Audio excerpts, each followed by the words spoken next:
Ladies and gentlemen, let me just be the first to assure you that everything is fine. That you can go to Twitter and you can find a litany of voices all discussing the safety and security of our food system.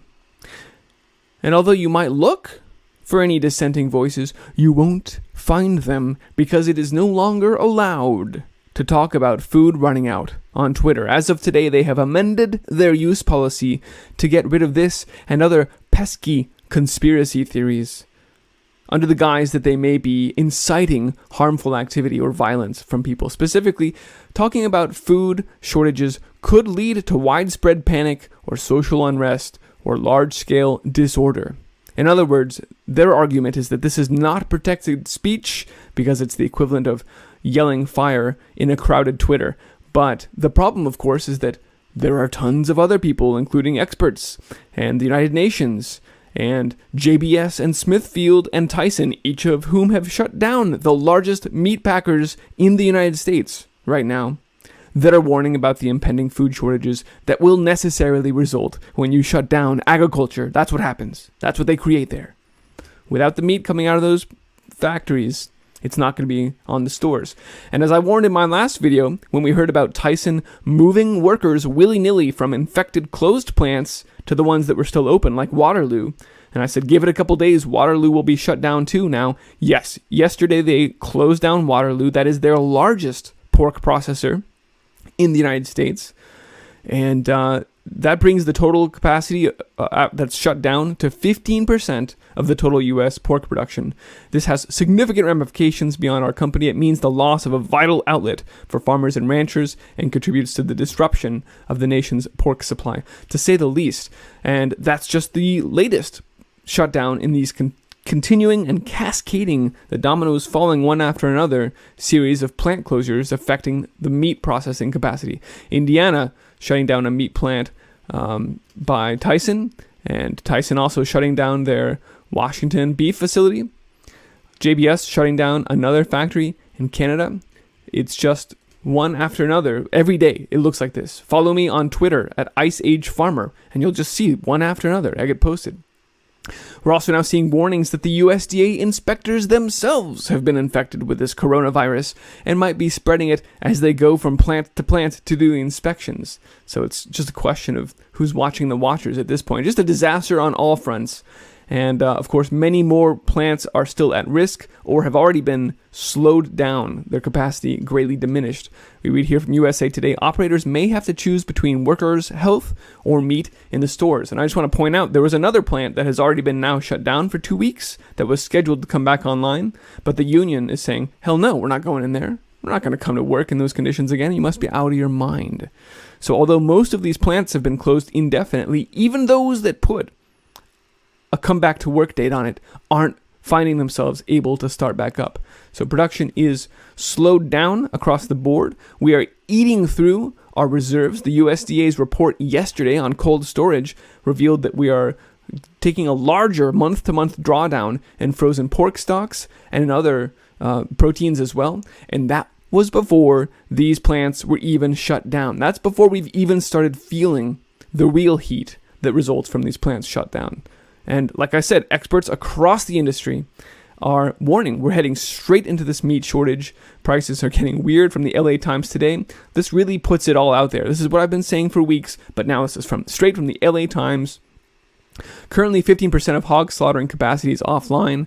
There are additional slowdowns in beef, poultry, and pork. We went through each of the proteins in my last video and talked about the mass kills that are already going on. Euthanasia, it's horrific out there. We are in a sea of death, and you may not hear it or see it, but you can feel it if you know what's going on. This is a situation, yes, where pigs get euthanized and buried as supplies back up. Meanwhile, retail costs are going to rise as grocery stores will mandate rationing on pork chops. This is each of the things that we said in our 2-week outlook just last week. The National Guard was activated to help protect the supplies. There's the government getting involved to make sure continuity of food supply. Here, according to Dennis Smith, senior account executive at Archer, quote, meat shortages will be occurring 2 weeks from now in the retail outlets. This is exactly what we said.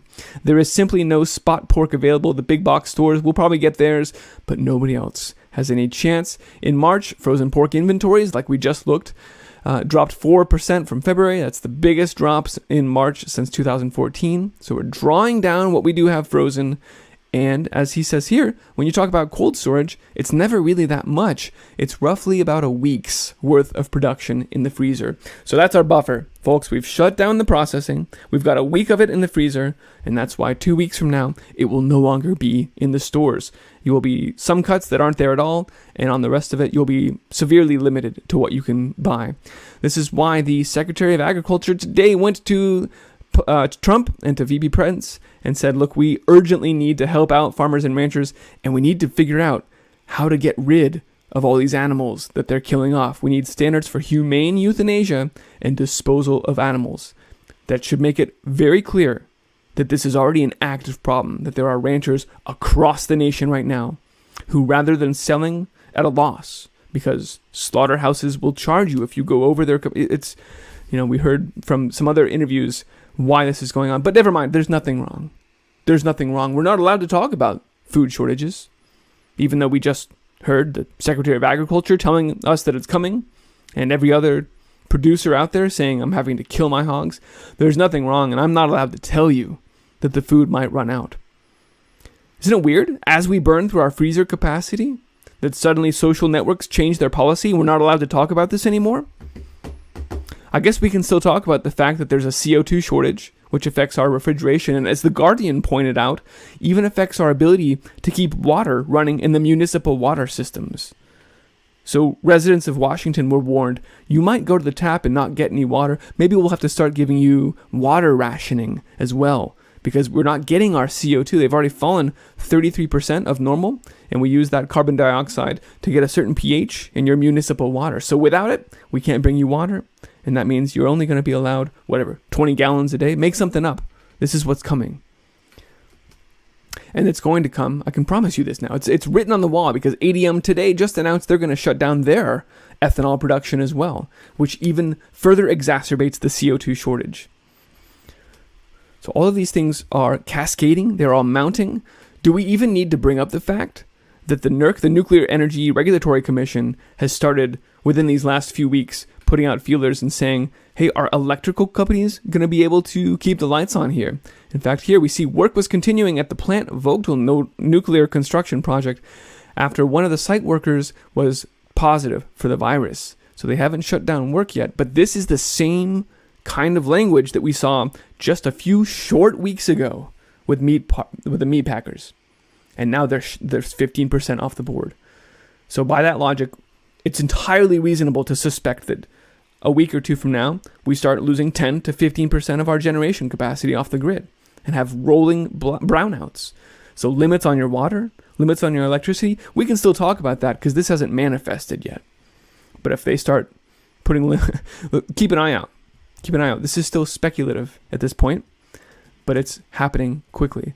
And like I said, the government is putting out warnings. NERC is saying you need to be prepared, and they're actually specifically calling out cyber attacks and social engineering attacks.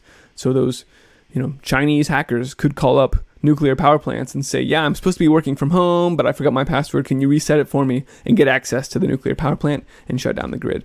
But like I said, that's all speculative, whereas the food system, that ship has sailed. These shortages are baked in. They will be happening now. The rationing in the next couple weeks here, you will see it.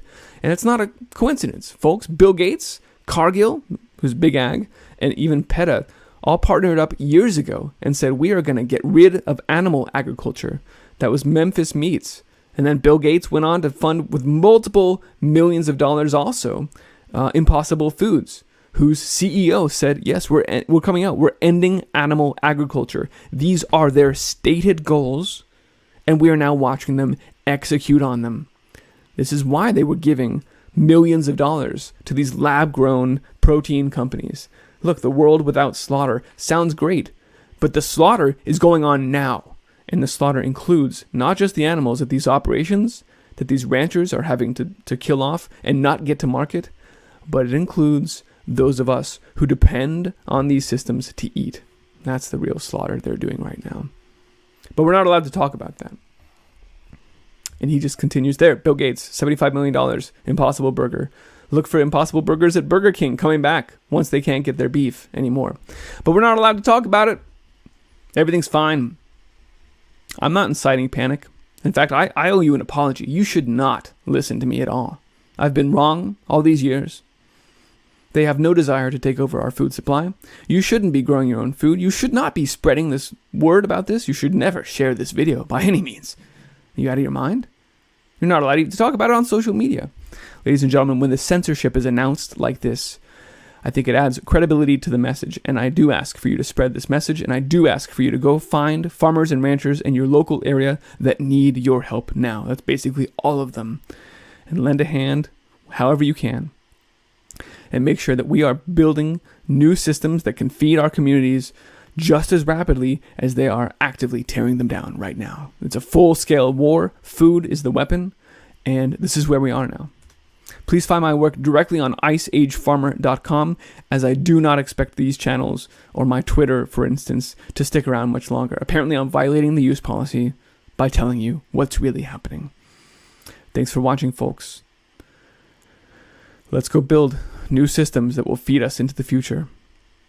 Be well.